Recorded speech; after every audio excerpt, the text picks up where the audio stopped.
நம்பிக்கையின் உச்சமாக நாம் தமிழர் கட்சி ஏன் இருக்கிறது என்பதை பதிவு செய்ய விரும்புகிறேன். ஏன் ஒருத்த மேல எப்ப நமக்கு நம்பிக்கை வரும்? ஒருத்த மேல நம்பிக்கைன்னு நமக்கு ஒருத்தனுக்கு வரணும்னா ஒண்ணு, அவன் சொன்ன சொல் தவற மாட்டான்பா அப்படிங்கிறது இருக்கும். அப்படியாக நாம் தமிழ் கட்சி ஒரு விதத்தை சொல்லுகிறது என்றால் அந்த சொல்லில் இன்று வரை தவறாமல் அப்படியே நிற்கிறதா என்றால் நிற்கிறது. எங்க கட்சி ஆரம்பித்த முதல் கூட்டத்தில் அண்ணன் சீமான் அவர்கள் சொன்னார், இங்க இருக்கக்கூடிய திராவிட கட்சிகளோடும் இங்க இருக்கக்கூடிய தேசிய கட்சிகளோடும் ஒருபோதும் கூட்டணி இல்லை அப்படிங்கறத சொன்னார். சொன்னபடி நின்றார்.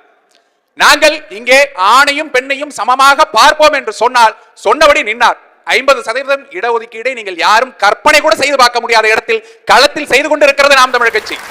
அதனால் சொன்னதை செய்வதால் அண்ணன் நாம் தமிழர் கட்சியும் அண்ணன் சீமான் அவர்களும் மக்கள் மத்தியிலே அவ்வளவு தூரம் நம்பிக்கையை பெற்றுக் கொண்டிருக்கிறார்கள்.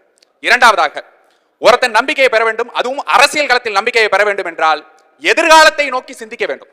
நாம இன்னைக்கு தேர்தல் என்ன வருது, ஓட்டுக்கு எதை வைத்து நம்ம வந்து ஓட்டை வாங்கிடலாம், ஒரு 1000 ரூபாய் அறிவிச்சா வரலாமா, இல்ல அதுக்கு போட்டியா 2000 ரூபாய் அறிவிச்சா வரலாமா, லேப்டாப் அறிவிச்சா வரலாமா, இல்ல நம்ம வந்து செல்போன் அறிவிச்சா வரலாமான்னு மற்ற கட்சிகள்லாம் யோசித்துக் கொண்டிருக்கும் போது, திட்டங்களை தீட்டிக் கொண்டிருக்கும் போது, எதிர்கால சந்ததிக்கு எது சரியானதோ, இங்கே மலைகளை காக்க வேண்டும், மரங்களை காக்க வேண்டும், குளங்களை காக்க வேண்டும், ஏரிகளை காக்க வேண்டும் என்று எதிர்காலத்தை நிறுத்துவதற்கு நிலைநிறுத்துவதற்காக ஒரு கட்சி போராடுகிறது என்றால் அதுதான் மக்கள் மத்தியிலே நம்பிக்கையை விதைக்கக்கூடியதாக இருக்கும்.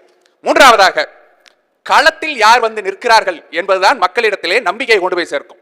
களங்களிலே நின்று மக்களோடு எந்த போராட்டமா இருந்தாலும் முதலாளாக நின்று ஓடோடி வந்து நிற்பவர், ஓடி போபவர் அல்ல, ஓடோடி வந்து நிற்பவர் யார் என்றால் அண்ணன் சீமானும் நாம் தமிழர் கட்சியினரும் தான்.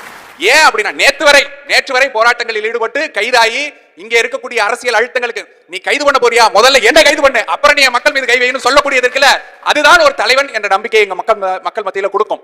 இது எதுவுமற்று நாம் தமிழ் கட்சியின் மீது ஆர்வம் கொண்டு அண்ணன் சீமானவர்கள் மேடை ஏறும்போது லட்சக்கணக்கான இளைஞர்கள் கூடி நிற்கிறார்கள் என்றால் அது நம்பிக்கை என்ற ஒற்றை சொல்லால் தான் கூடி நிற்கிறார்கள்.